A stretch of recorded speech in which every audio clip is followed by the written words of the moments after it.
السلام عليكم ورحمة الله وبركاته إن الحمد لله والصلاة والسلام على من لا نبي بعد أما بعد সম্মানিত ভিউয়ার্স একদা হযরত ইদ্রিস আলাইহিস সালাম তিনি তার ইবাদতখানার মধ্যে আল্লাহ তাআলার ইবাদতে মশগুল ছিলেন।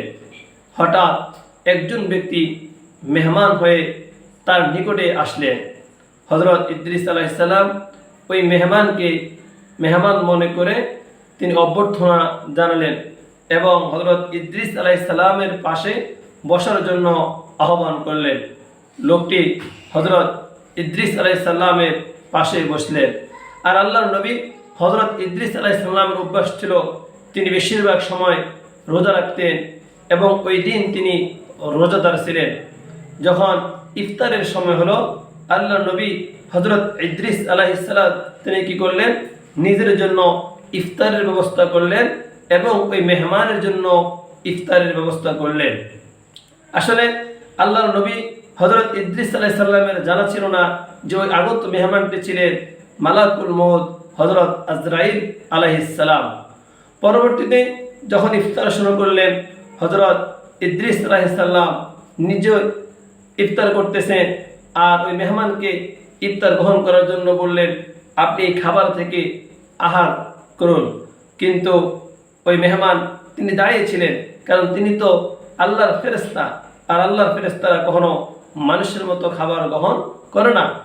যাই হোক, ইফতার শেষ ওই দিন ওই রাতে হযরত ইদ্রিস আলাইহিস সালাম সারা রাত ইবাদতের মধ্যে মশগুল ছিলেন। মূলত হযরত আজরাইল আলাইহিস সালাম এসেছেন হযরত ইদ্রিস আলাইহিস সালামের সাথে ভ্রাতৃত্ব স্থাপন করার জন্য এবং হযরত ইদ্রিস আলাইহিস সালামকে দুইটা পরীক্ষা করার জন্য। যখন ইদ্রিস আলাইহিস সালাম সারা রাত ইবাদতে কাটিয়ে দিলেন, হযরত আজরাইল আলাইহিস সালাম তিনি সবগুলো লক্ষ্য করলেন। পরের দিন সকালবেলা যখন হলো, হযরত আজরাইল আলাইহিস সালামকে হযরত ইদ্রিস আলাইহিস সালাম বলেন, ভাই আপনি কিছু খাবার গ্রহণ করুন। কিন্তু মেহমান তিনি চুপ, তিনি কোনো খাবার গ্রহণ করলেন না। তখন হযরত ইদ্রিস আলাইহিস সালাম বললেন, ভাই চলুন আমরা আল্লাহর জমিনে ঘুরে আসি এবং আল্লাহ তাআলার অনেক নিয়ামত আছে সেগুলো দেখি আর আল্লাহ তাআলার শুকরিয়া আদায় করি। মেহমান বলেন, চলুন। তখন তারা উভয়ে হযরত ইদ্রিস আলাইহিস সালাম এবং মেহমান অর্থাৎ মালাকুল মউত উভয়ে তারা জমিনে চলতে লাগলেন। চলতে চলতে এক সময় তারা একটা বাগানের কাছে এসে উপস্থিত হলেন, যেই বাগানে ছিল সব ধরনের ফল ফলাদি। তখন ওই মেহমান হযরত ইদ্রিস আলাইহিস সালামকে ডেকে বললেন, ভাই চলুন আমরা এই বাগান থেকে কিছু ফল সংগ্রহ করি এবং আমরা সেই ফলগুলো খাই। তখন হযরত ইদ্রিস আলাইহিস সালাম রাগান্বিত হয়ে গেলেন আর ওই মেহমানকে বললেন, আপনি তো আশ্চর্য মানুষ, আপনি হালাল খাবার গ্রহণ করেন না, আপনি জানেন না অন্যের জিনিস না জেনে সেটা নেওয়া, অন্যের খাবার নেওয়া সেটা হারাম, এটা আল্লাহ তাআলা অসন্তুষ্টি হয়। তখন এই মেহমান চুপ ছিলেন। এর পরবর্তীতে তারা সামনে হাঁটতে লাগলেন। হাঁটতে হাঁটতে একটা বকরির মাঠে তারা উপস্থিত হলেন। তখন ওই মেহমান বললেন, ভাই চলুন আমরা এই বকরির পাল থেকে একটা বকরি নিয়ে আসি এবং আমরা রান্না করে উভয় গ্রহণ করি, আহার করি। হযরত ইদ্রিস আলাইহিস সালাম রাগ হয়ে গেলেন। তিনি বললেন, আপনি তো আজীব মানুষ, আপনি জানেন না অন্যের জিনিস না জেনে খাওয়া কখনো আমাদের জন্য হালাল নয়, সেটা হারাম, আল্লাহ তাআলা এতে অসন্তুষ্ট হয়। তখন হযরত ইদ্রিস আলাইহিস সালাম দেখলেন যে ওই মেহমান চুপ হয়ে গেছে। পরবর্তীতে হযরত ইদ্রিস আলাইহিস সালাম বুঝে ফেললেন যে উনি কোনো সাধারণ মানুষ নয়, উনি মনে হয় অন্য কেউ। তখন হযরত ইদ্রিস আলাইহিস সালাম ওই মেহমানকে প্রশ্ন করলেন, আল্লাহর কসম করে বলতেছি আপনি আপনার সঠিক পরিচয় দেন। তখন ওই মেহমান বললেন, আমার সঠিক পরিচয় হলো আমি আল্লাহ তাআলার একজন ফেরেশতা মালাকুল মউত হযরত আজরাইল আলাইহিস সালাম। বললেন, ইদ্রিস আলাইহিস সালাম আপনি কি আমার জান কবজ করতে এসেছেন? বলে, না, আমি এসেছি আপনার সাথে ভ্রাতৃত্ব স্থাপন করার জন্য। তখন হযরত ইদ্রিস আলাইহিস সালাম হযরত আজরাইল আলাইহিস সালামকে বললেন, ভাই আপনার কাছে আমার একটা দরখাস্ত, অনুরোধ, যেহেতু আপনি আমার সাথে ভ্রাতৃত্ব স্থাপন করবেন, আমি একটু মৃত্যুর অবস্থা উপভোগ করতে চাই, আপনি আমাকে মৃত্যুর অবস্থাটা একটু উপভোগ করান। তখন হযরত আজরাইল আলাইহিস সালাম বললেন, এখনো তো আপনার জান কবজ করার সময় হয় নাই। আল্লাহর নবী হযরত ইদ্রিস আলাইহিস সালাম বললেন, তাহলে আপনি আল্লাহ তাআলার কাছে অনুমতি নেন এবং আমার জান কবজ করেন। হযরত আজরাইল আলাইহিস সালাম আল্লাহ তাআলার কাছে ফরিয়াদ করলেন, আয় আল্লাহ, আপনার পয়গম্বর ইদ্রিস সে চাইতেছে যে তার মৌতের অবস্থা সে উপভোগ করবে, তাহলে সে ইবাদতের জন্য আরো সবচেয়ে বেশি আগ্রহী হবে। আল্লাহ তাআলার অনুমতি দিলেন। তখন হযরত আজরাইল আলাইহিস সালাম হযরত ইদ্রিস আলাইহিস সালামের জান কবজ করার জন্য তাকে জমিনে শুঁয়ে দিলেন এবং খুব দৃঢ়স্থিরের সাথে সতর্কতার সাথে হযরত ইদ্রিস আলাইহিস সালামের রূহকে তিনি কবজ করলেন এবং হযরত আজরাইল আলাইহিস সালাম মূসা আলাইহিস সালামকে জীবিত করলেন, তার ভিতর রূহকে ফিরাই দিলেন। অতঃপর হযরত আজরাইল আলাইহিস সালাম আল্লাহর নবী হযরত ইদ্রিস আলাইহিস সালামকে বললেন যে আপনার কাছে মৃত্যুর স্বাদ কেমন উপভোগ হয়েছে? তখন তিনি বললেন যে একটা জীবন্ত বকরিকে মাথা থেকে পা পর্যন্ত চামড়াকে ঘষে ফেললে যে পরিমাণ কষ্ট হয়, এর চেয়ে হাজার হাজার গুণ বেশি কষ্ট আমার অনুভব হয়েছে।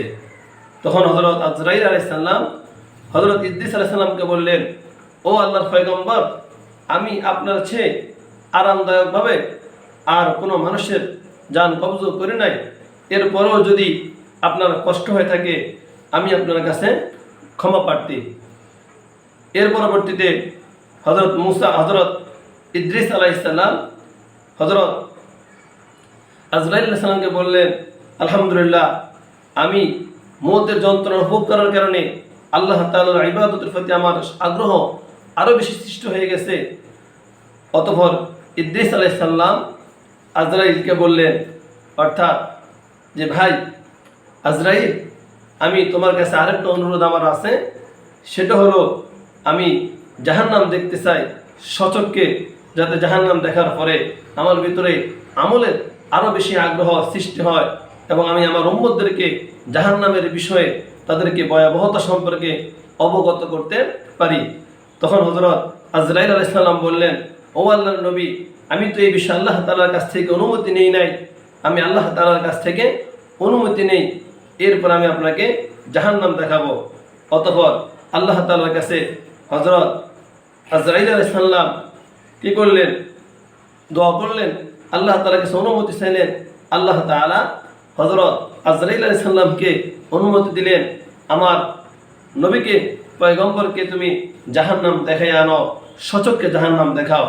তখন আজরাইল আলাইহিস সালাম বললেন, ও আল্লাহর পয়গম্বর, আল্লাহ তাআলা অনুমতি দিয়েছে, চলুন। তখন আজরাইল আলাইহিস সালাম হযরত ইদ্রিস আলাইহিস সালামকে জাহান্নামে নিয়ে গেলেন। জাহান্নামের ভয়াবহতা হযরত ইদ্রিস আলাইহিস সালাম সবগুলো লক্ষ্য করলেন। জাহান্নামের ভয়াবহতা দেখে তিনি চিৎকার দিয়ে বেহুশ হয়ে পড়ে গেলেন। অতঃপর আবার তিনি হুঁশ ফিরে পেলেন।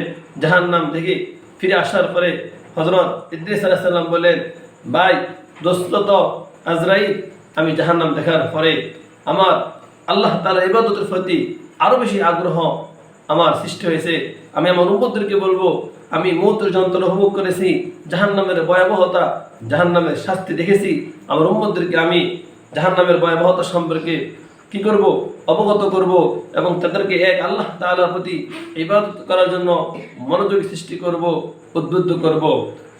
অতঃপর হযরত ইদ্রিস আলাইহিস সালাম আজরাইলের কাছে বললেন, ভাই পাতৃত্ব বন্ধনের কারণে আমি আপনার কাছে আরো একটা অনুরোধ করতে চাই।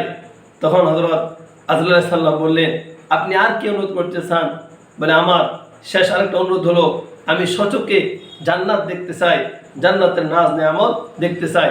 তখন আজরাইল আলাইহিস সালাম বললেন যে আমি তো জান্নাত সম্পর্কে আপনাকে দেখার বিষয়ে আল্লাহর কাছ থেকে অনুমতি নেই নাই। ঠিক আছে, আমি আল্লাহ তাআলার কাছে অনুমতি নিয়ে নেই। এরপরে হযরত আজরাইল আলাইহিস সালাম আল্লাহ তাআলার কাছে দরখাস্ত করলেন, অনুমতি চাইলেন। আল্লাহ তাআলা অনুমতি দিলেন। তখন হযরত আজরাইল আলাইহিস সালাম হযরত ইদ্রিস আলাইহিস সালামকে নিয়ে জান্নাতের সফরে জান্নাতের দিকে রওনা করলেন। মুহতারাম হাজরিন, হযরত আজরাইল আলাইহিস সালামের জানা ছিল না যে এদিকে হযরত ইদ্রিস আলাইহিস সালাম একটা ফন্দি করেছেন, আর সেটা হলো তিনি কৌশলে জান্নাতে প্রবেশ করবেন।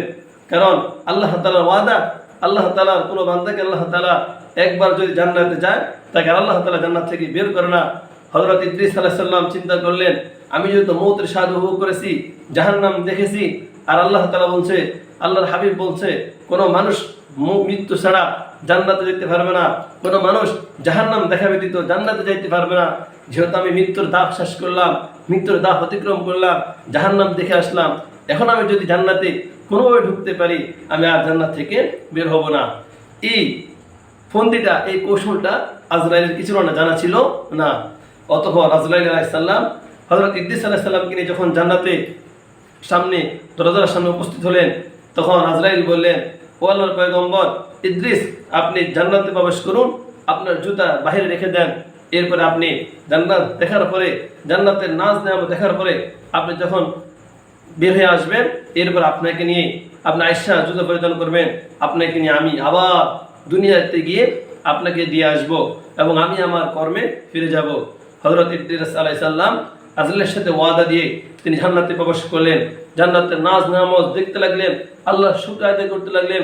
তিনি যতই সামনে যায় তত আল্লাহ তাআলা জান্নাতের নাজ নেয়ামত দেখে তিনি অবাক হয়, আর আল্লাহ তাআলা শুকর আদায় করে আল্লাহু আকবার পড়তে থাকে।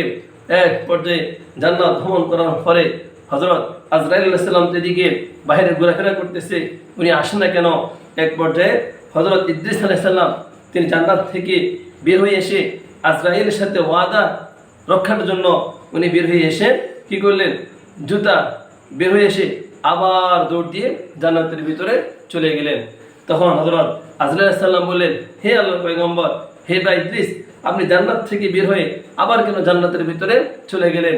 তখন হযরত ইদ্রিস আলাইহিস সালাম বললেন, ও আজরাইল, আল্লাহর ফেরেশতা, তোমার হয়তো এই বিষয়ে জানা নাই যে আল্লাহ তাআলা বলেছে, আল্লাহর হাবিব বলেছে, কোনো মানুষ যদি একবার জান্নাতে প্রবেশ করে, আল্লাহ তাআলা কোরআনে ওয়াদা করেছে, কেউ যদি একবার জান্নাতে প্রবেশ করে তাহলে সে আর জান্নাত থেকে বের হবে না।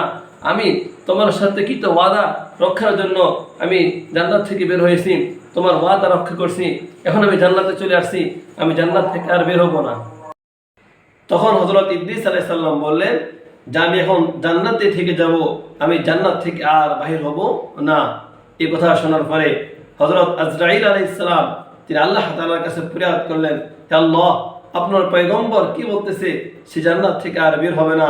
তখন আল্লাহ তাআলা জানায় দিলেন, হে আজরাইল, আমার পয়গম্বরের তকদির আমি এভাবে লিখে রেখেছি, অর্থাৎ সে এই কৌশল অবলম্বন করবে আর সেই জীবিত অবস্থায় কি করবে, জান্নাতে দাখিল হবে। অতএব তুমি আমার পয়গম্বরকে জান্নাতে থাকতে দাও, তাকে জান্নাতের নাজ নেয়ামত ভোগ করতে দাও, আর তুমি তোমার কাজে ফিরে যাও। অতঃপর হযরত আজরাইল আলাইহিস সালাম তিনি আল্লাহ তাআলা থেকে যখন এই ফয়সালা অবগত হলেন, তিনি মুচকি হেসে দিলেন, আর হযরত ইদ্রিস আলাইহিস সালামকে জান্নাতে রেখে দিয়ে তিনি তার কাজে ফিরে গেলেন।